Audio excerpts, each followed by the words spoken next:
کیسے کیسے لوگوں کی بات میں کروں میرے عزیزوں. آپ کو پتا ہے تاریخ کے اوراق الٹ کر کے دیکھو. ایک صحابی حضرت نعیم وہ راستے پر گزر رہے تھے, دیکھا ایک کڑیل جوان مکہ کا جس کو سارے لوگ دیکھ کر پہلوان کہتے اور ڈرتے تھے, گھبراتے تھے. 27 سال کا کڑیل جوان ہے اور ہاتھ میں تلوار کھینچے ہوئے تیزی سے آ رہا ہے. یہ پہلوان کوئی اور نہیں عمر ابن خطاب ہے. حضرت نعیم کہتے ہیں دیکھ کر کے میں گھبرا گیا, اتنی تیز و ترار چال اور چمکتی ہوئی تلوار, کہاں کا ارادہ ہے؟ پوچھا حضرت نعیم نے کہاں جا رہے ہو؟ عمر ابن خطاب نے کہا محمد کا قتل کرنے جا رہا ہوں. معاذ اللہ رب العالمین, اس لیے کہ ایمان لائے ہوئے نہیں تھے. یہ دلوں کی سختیاں ہیں, یہ دلوں کا منجمد ہونا بتا رہا تھا کہ وہ نبی پاک صلی اللہ علیہ وسلم کے قتل کے لیے نکلے. حضرت نعیم نے صرف راستہ روکنے کے لیے ان سے کہا ان کا بعد میں قتل کرنا, پہلے تیری بہن اور بہنوی کا گھر بھی دیکھ لے, وہ بھی تو کلمہ پڑھ رہے ہیں, وہ بھی تو کلمہ پڑھ رہے ہیں اسی رسول کا. تو غصہ اور بڑھ گیا کہ میرے گھر میں یہ ہو چکا ہے, میں تو جس کا قتل کرنے جا رہا ہوں وہ میرے گھر تک آیا ہوا ہے.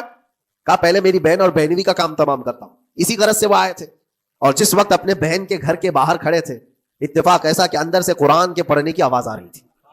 ایک صحابی حضرت خباب, وہ قرآن پڑھا رہے تھے حضرت عمر کی بہن کو اور ان کے بہنوی کو. اور کیا بہترین انداز رہا ہوگا, جو رسول اللہ سے ڈائریکٹ سنے ہوئے لوگ تھے.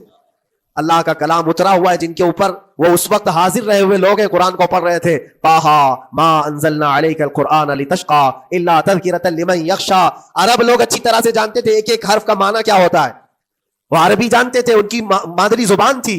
اور اس قرآن کے اندر جو مٹھاس تھی, عمر ابن خطاب کان لگا کر سنتے رہے, لیکن غصہ جو اندر سے تھا, دل کی جو سختی تھی, آئے تھے مارنے کے لیے, دروازہ زور سے ٹھوکنے لگ گئے, اندر لوگ ڈر گئے.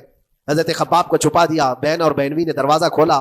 دروازہ کھلتے ہی ان پر حملہ آور ہو گئے. عمر ابن خطاب مارا, اپنے بہنوی کو بہت مارا کہ تم یہ کیا کر رہے ہو, دین بدل چکے ہو, یعنی تم یہاں سے نکل کر کے دوسری جگہ چلے گئے ہو, صحابی ہو گئے ہو. اپنی بہن کو بھی مارا, یہاں تک کہ ان کی ناک پھٹ گئی. جب لہو لہان ہو گئے تو عمر ابن خطاب نے دیکھا کہ میں اپنی بہن اور اپنی بھائی کو مار رہا ہوں. پھر تھوڑی دیر کے لیے دل میں رحم آیا. اور دل میں رحم آیا کس چیز کا, کس چیز کی وجہ سے نرم ہوا دل میرے عزیزوں؟ بھائی اپنے بہنوی کی اور اپنی بہن کی پٹائی کو دیکھ کر کے نہیں, ان کو دیکھا تھوڑی دیر کے بعد اور کہا چلو چھوڑو جانے دو, جو ہوا سو ہوا, لیکن جو تم لوگ پڑھ رہے تھے میرے آنے کے وقت مجھے دوبارہ پھر سے سنا دو. وہ کیا کلام تھا, وہ کون سا کلام تھا؟ اتنا سننا تھا کہ بہن نے محسوس کر لیا کہ دل کی نرمی کا دروازہ کھل چکا ہے. یہ قرآن ہے جس نے دلوں کے دروازے کھولے ہیں, مکہ والوں کے قرآن ہے, دل کی نرمی کی طرف دروازہ کھل چکا ہے.